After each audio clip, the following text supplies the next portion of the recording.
Hello friends. இன்னைக்கு வந்து பார்த்தீங்க அப்படின்னா, இந்த கமாண்ட வந்து நான் வந்து யூடியூப்லேருந்து எடுத்தேன்.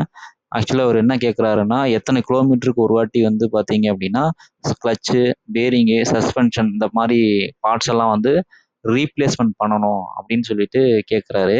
ஆக்சுவலா வந்து பார்த்தீங்கன்னா, as per the OEM guideline படி பார்த்தீங்க அப்படின்னா, இந்த எக்ஸாக்ட்டா இந்த கிலோமீட்டர் வந்து வண்டி ரீச் ஆயிடுச்சு அப்படின்னா, இந்த பார்ட்ஸ் எல்லாம் மாத்தணும் அப்படின்ற அவசியம் வந்து கிடையவே கிடையாது.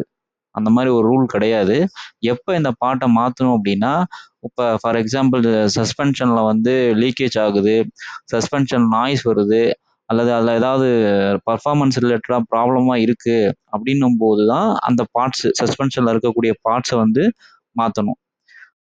அதே மாரி தான் கிளட்சுக்கும். கிளட்ச்ல வந்து ப்ராப்ளம் இருக்கு அப்டின்னும்போது, கிளட்ச் வந்து மாத்தணும். பட் ஆனா எக்ஸாக்ட்டா இந்த கிலோமீட்டர்ல அந்த இதெல்லாம் மாத்தணுன்ற இது வந்து கிடையாது. சரிங்களா? ஆனா, ஆ இன்ஸ்பெக்ஷன் சொல்ட்டு இருக்கும். இன்ஸ்பெக்ஷன்னா, ஆ அந்த பார்ட்ஸ் வந்து கரெக்ட்டா இருக்கா? போல்ட் நட்டுலாம் வந்து டைட் பண்ணுவாங்க.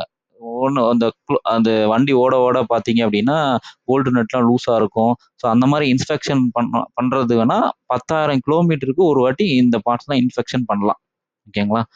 ஸோ இது எ கண்டிப்பா இது வந்து பார்த்தீங்க அப்டின்னா, நெறைய நாள் ஆ கார் ஓட்டிட்டு இருப்பாங்க. நல்லா ஸ்மூத் கண்டிஷனா ஓட்டுவாங்க.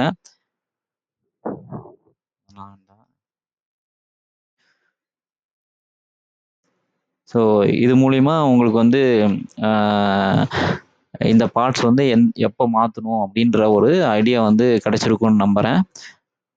Thank you friends.